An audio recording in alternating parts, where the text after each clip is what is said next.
suara saya terdengar dengan jelas? Terdengar, Pak. Dengar, Kak. Oke, Assalamualaikum warahmatullahi wabarakatuh. Selamat pagi semuanya, apa kabar? Pagi, Baik, Pak. Pak. Baik, Bapak harap kalian sudah siap ya untuk memulai pelajaran geografi hari ini. Nah, sebelumnya Bapak mengapresiasi nih kepada teman-teman yang sudah hadir tepat waktu dalam kelas daring ini. Lalu, bagi yang sudah ada di sini, Bapak minta tolong ya untuk mengecek kehadiran rekan kalian di Zoom. Apabila belum hadir, tolong bantu ingatkan untuk segera masuk karena absensi akan segera dimulai. Oh iya, selanjutnya bagi peserta didik yang sudah hadir, dimohon untuk segera mengisi daftar hadir secara mandiri pada platform Google Form yang telah disediakan ini. Karena waktunya itu akan dibatasi hanya 5 menit saja. Nah, kalian bisa scan pada layar atau kode QR yang ada pada layar, atau juga bisa mengakses link berikut ini. Seperti biasa, dalam pembelajaran Bapak sudah ditetapkan beberapa aturan, mulai dari on-cam dan menggunakan background Zoom, terus menggunakan seragam dengan rapi dan sopan.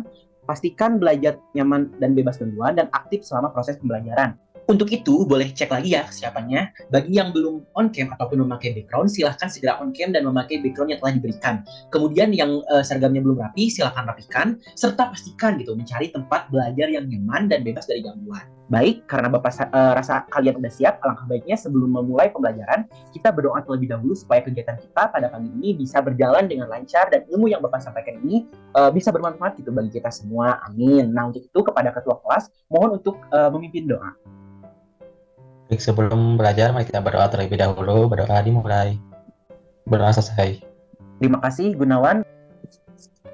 Nah, selanjutnya marilah kita menyanyikan lagu kebangsaan kita, Indonesia Raya, sebagai ungkapan rasa cinta dan penghormatan kita kepada negara Indonesia.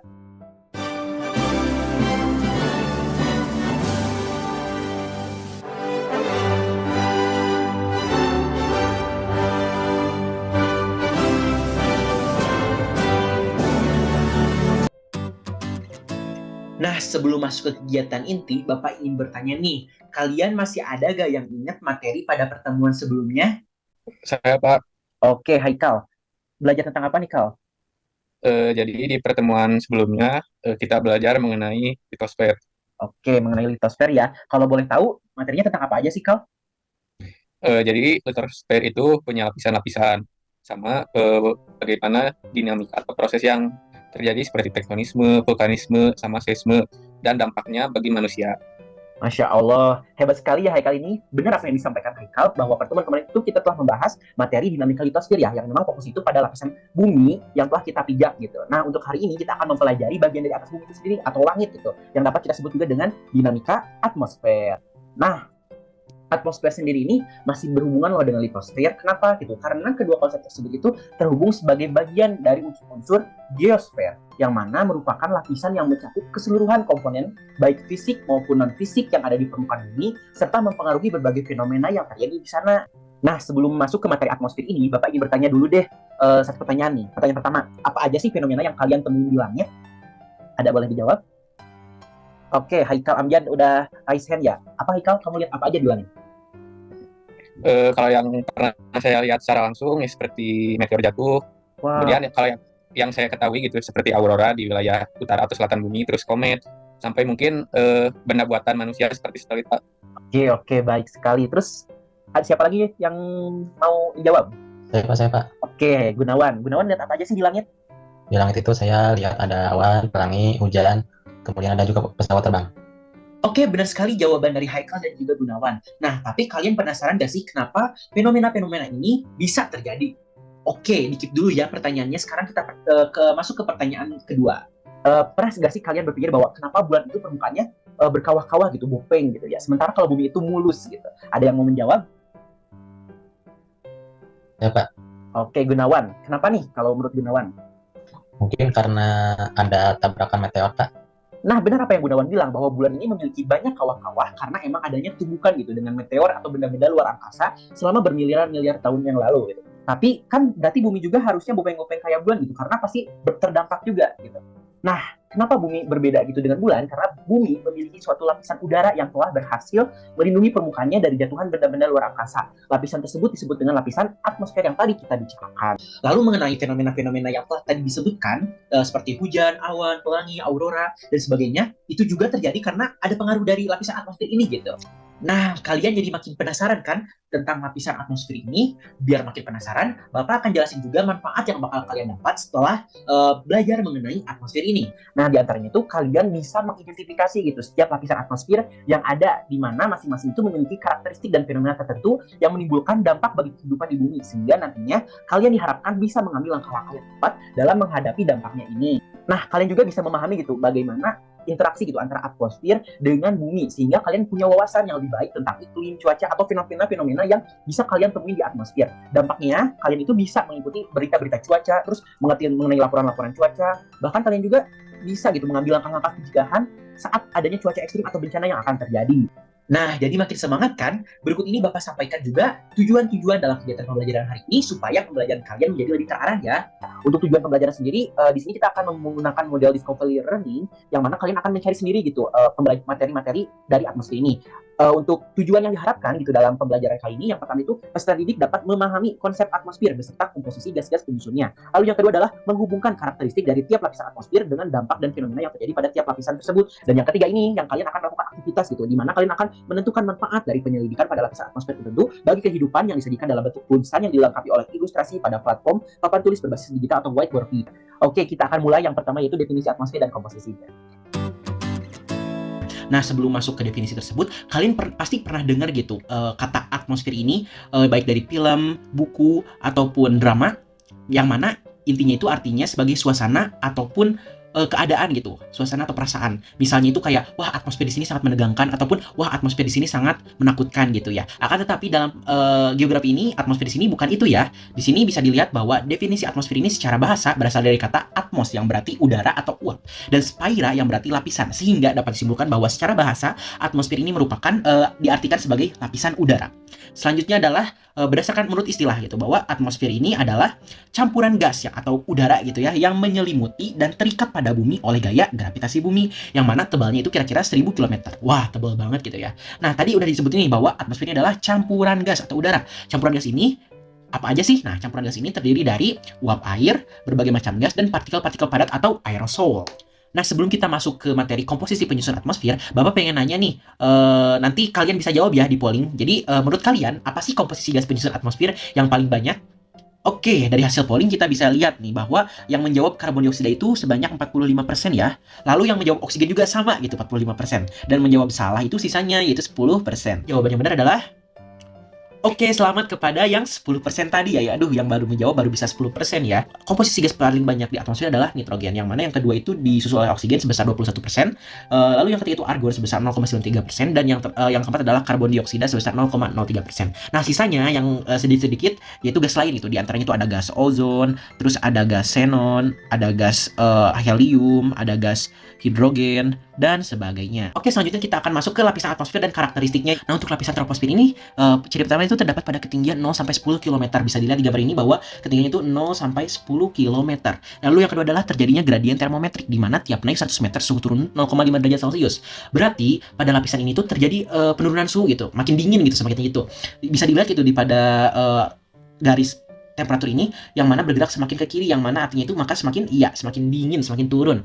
Nah, adapun penyebab kenapa sih semakin tinggi itu semakin turun, mungkin kita bisa analogikan gitu bahwa ketika kita mendekati sumber panas berarti itu kan semakin panas ya. Sementara kalau semakin jauh berarti semakin menjauhi juga sumber panas tersebut. Nah, analogi tersebut mungkin karena lapisan ini semakin tinggi semakin dingin berarti semakin menjauhi sumber panas ya. Nah, sumber panasnya itu berasal dari bumi itu sendiri.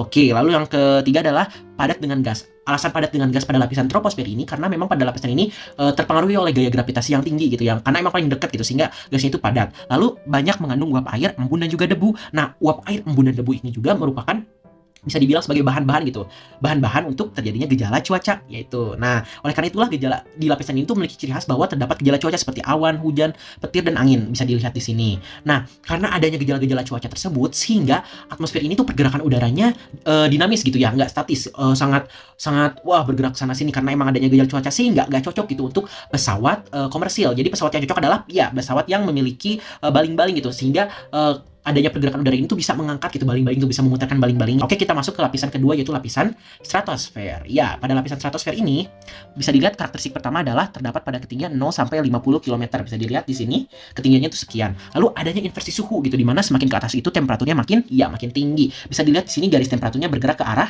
kanan. Iya, berarti apa dong tadi? Iya, benar banget. Kita itu pada lapisan itu mendekati sumber panas. Nah, sumber panasnya dari mana sih? Iya, benar. Di sini ada lapisan ozon. Nah, lapisan ozon ini tuh berfungsi untuk menyerap UV gitu, sehingga sinar UV yang dari matahari yang panas itu terserap gitu di lapisan ini dan menjadi sumber panas bagi lapisan stratosfer. Jadi semakin ke tinggi itu maka semakin panas untuk lapisan ini. Lalu di sini tuh uap air, embun dan debu itu sangat sedikit, sehingga tidak ada gejala cuaca itu, yang menyebabkan lagi bahwa pada lapisan ini tuh pergerakan udaranya itu sangat stabil gitu, sangat statis, sehingga banyak dimanfaatkan itu untuk penerbangan gitu, untuk pesawat komersil. Kita selanjutnya akan masuk ke lapisan mesosfer. Nah, untuk lapisan mesosfer ini karakteristiknya yang pertama adalah terdapat pada ketinggian sekitar 50 sampai 80 km. Untuk lapisan ini adanya penurunan suhu 0,4 derajat Celcius setiap kenaikan 100 meter. Berarti semakin dingin kan? Nah, ingat-ingat, berarti menjauhi sumber panas. Sumber panasnya dari apa? Iya, benar, dari sebelumnya, yaitu dari lapisan ozon. Kan panas ya, jadi semakin tinggi semakin dingin karena emang semakin menjauhi si sumber panas tadi. Lalu di sini karakteristik ketiga yaitu bagian mesopaus memiliki suhu paling rendah, yaitu sekitar 100 derajat Celcius. Wah, bayangkan nih, bisa dilihat memiliki suhu yang emang benar-benar dingin gitu ya. Nah, dengan temperatur dingin itu berakibat karakteristik itu memiliki kerapatan udara yang lebih tinggi, sehingga meteor-meteor yang masuk gitu, yang emang panas banget, terbakar. Kita lanjut ke lapisan keempat, yaitu lapisan termosfer. Nah, untuk karakteristik lapisan termosfer ini yang pertama terdapat pada ketinggian 80 sampai 800 km. Bisa dilihat di sini. Ya, lalu di sini tuh terjadi arus inversi lagi, di mana udara semakin panas. Hal ini diakibatkan berarti ya semakin dekat dengan sumber panas, yang mana sumber panasnya adalah radiasi matahari. Nah, karena ada radiasi matahari yang tinggi ini juga, banyak atom-atom di lapisan termosfer ini tuh terionisasi, istilahnya itu membentuk ion negatif dan elektron bebas positif. Nah, karena banyaknya atom-atom yang terionisasi ini sehingga membentuk suatu lapisan, maka pada lapisan ini tuh terdapat lapisan yang disebut dengan ionosfer. Iya. Nah, selain itu, akibat adanya ionisasi ini atau ya interaksi antara atom-atom molekul udara dengan si radiasi ini menyebabkan juga terbentuknya fenomena auroral atau aurora gitu, yang bisa kita lihat di Google gitu, di kutub-kutub. Nah, karakteristik selanjutnya adalah yang tadi masih berhubungan dengan tadi, karena ion-ion yang terionisasi memiliki aliran listrik yang kuat, sehingga pada lapisan ini tuh biasanya dimanfaatkan sebagai tempat pemantulan gelombang, baik itu radio, TV maupun telepon seluler. Oke, kita masuk ke lapisan terakhir, yaitu lapisan eksosfer. Nah, lapisan eksosfer ini terdapat pada ketinggian lebih dari 800 km, sehingga menjadi lapisan paling luar dari atmosfer itu, yang paling ujung gitu ya. Nah, pada lapisan ini suhu dapat mencapai 2200 derajat Celcius karena emang semakin dekat gitu, semakin tinggi gitu radiasi mataharinya. Nah, gravitasi pada lapisan ini karena emang jauh gitu, semakin jauh dari permukaan bumi, gravitasinya itu semakin lemah gitu, sehingga menyebabkan gas atom meloloskan diri ke angkasa, sehingga pada lapisan itu gas-gas itu sedikit gitu ya. Nah, karena adanya gravitasi itu juga pada lapisan ini tuh dimanfaatkan sebagai penempatan satelit buatan ataupun kapal luar angkasa atau spacecraft. Oke, kita masuk ke pembelajaran yang ketiga, yaitu pemanfaatan penyelidikan terhadap lapisan atmosfer. Nah, sebelumnya perhatikan objek-objek berikut ini. Di sini tuh kita bisa melihat ada radiosonde, terus ada stasiun meteorologi, ada satelit, dan sebagainya. Banyak banget benda-benda ini tuh merupakan alat-alat pengamatan terhadap lapisan atmosfer. Nah, saking banyaknya alat-alat tersebut, pasti kalian ini heran gitu, bertanya-tanya, mengapa sih kita tuh harus kepo gitu tentang lapisan atmosfer ini? Terus apa aja sih manfaat kita ngelakuin penyelidikan lapisan atmosfer ini? Nah, dari pertanyaan-pertanyaan tersebut, kemudian dapat Bapak rumuskan gitu, dapat identifikasi masalahnya. Jadi, bagaimana sih cara kita menentukan manfaat dari penyelidikan terhadap lapisan atmosfer ini? Nah, yang mana jawaban tersebut nanti akan kalian cari sendiri gitu melalui penugasan LKPD yang telah Bapak siapkan. Nah, LKPD ini berjudul mengenai menentukan manfaat dari penyelidikan pada lapisan atmosfer tentu bagi kehidupan, yang mana didasarkan pada problem statement bagaimana cara menentukan manfaat dari penyelidikan terhadap lapisan atmosfer tertentu. Adapun proses atau langkah pengerjaan LKPD ini yaitu pertama, yaitu menentukan penentuan lapisan, di mana untuk ini tuh udah Bapak bagi-bagi ya berdasarkan absen, di mana untuk troposfer itu nomor absen 1 sampai 7, stratosfer 8 sampai 14, mesosfer 15 21 dan sebagainya. Lalu setelah kita mengetahui nih lapisan mana yang akan kita tentukan, selanjutnya kita akan melakukan data collecting atau pengumpulan data, di mana kita akan mengumpulkan gitu data mengenai karakteristik dan fenomena yang terjadi pada lapisan tersebut. Dalam pengumpulan data ini kalian bisa menggunakan berbagai referensi dari berbagai literatur untuk menambah pengetahuan dan pemahaman kalian terkait karakteristik lapisan atmosfer. Nah, yang kegiatan selanjutnya itu adalah data processing, di mana setelah kalian melakukan pengumpulan data, kalian itu akan memproses gitu data yang dikumpulkan tersebut dengan menjawab soal-soal yang telah disediakan dalam LKPD. Di tahap ini juga kalian akan menganalisis gitu untuk menentukan dampak dan fenomena karakteristik yang terjadi di lapisan atmosfer yang telah kalian pilih, yang mana emang didasarkan pada karakteristik dari fenomena yang sebelumnya kita kumpulkan gitu di data collecting. Dan yang terakhir, dari data-data tersebut kita akan melakukan kesimpulan gitu, di mana kita dapat kesimpulan mengenai manfaat dari penyelidikan terhadap lapisan atmosfer tertentu yang didasarkan pada karakteristik dan fenomena yang terjadi pada lapisan tersebut. Nah, adapun untuk langkah penugasan ini dimulai dari peserta didik ini mengerjakan secara lengkap, harus lengkap LKPD, soal-soalnya dijawab dengan lengkap. Setelah memperoleh kesimpulan gitu dari ini, setelah tahu kesimpulannya, kita akan sajikan kesimpulan tersebut menggunakan platform whiteboard di mana kalian itu akan menyajikannya itu dalam bentuk tulisan yang emang ditambah skema ataupun gambar gitu, ilustrasi untuk memudahkan. Nah, setelah kalian sudah menyajikan hasil kalian akan mempresentasikannya di depan kelas. Adapun untuk LKPD-nya, kalian bisa scan pada kode QR berikut ataupun bisa mengakses link ini. Begitu pula dengan whiteboard-nya, di mana whiteboard ini bisa juga diakses melalui kode QR berikut dan juga link ini dengan PIN 051289. Oke, untuk sekarang boleh segera dikerjakan ya LKPD yang telah diberikan. Oke, di sini sudah ada beberapa whiteboard yang telah kalian buat. Masya Allah, bagus-bagus sekali ya. Oke, mungkin di sini ada yang ingin tampil pertama. Saya Pak. Oke, Gunawan, silakan Gunawan yang ini ya. Baik. Nah, jadi untuk lapisan yang saya jelaskan ini adalah stratosfer, di mana stratosfer ini memiliki karakteristik yaitu adanya lapisan yang mengandung gas ozon. Nah, gas ozon ini itu fungsinya menyerap sinar UV sehingga yang sampai ke bumi itu hanya sebagian UVB dan juga UVA. Nah, adanya penyelidikan lapisan stratosfer ini membantu kita dalam pemantauan lapisan ozon. Nah, ini juga penting gitu ya untuk mengetahui wilayah mana saja yang mengalami pelipisan sehingga bisa diupayakan pencegahan. Nah, hasilnya itu biasanya berupa indeks UV ya, sehingga diketahui wilayah mana saja yang paling rendah hingga paling tinggi sinar UV-nya. Demikian, Kak. Oke, baik sekali Gunawan. Nah, sebelum Bapak menanggapi dan memverifikasi gitu hasil kerja teman kalian ini, di sini ada yang ingin melakukan peer review terlebih dahulu hasil kerja dari Gunawan.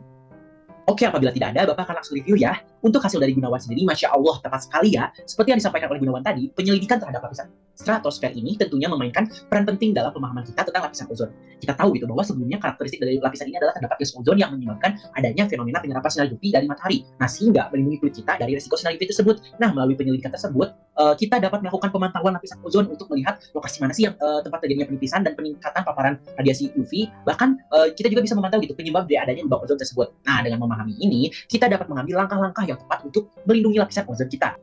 Nah, kita telah melakukan kegiatan penentuan manfaat dari penyelidikan terhadap lapisan atmosfer tertentu.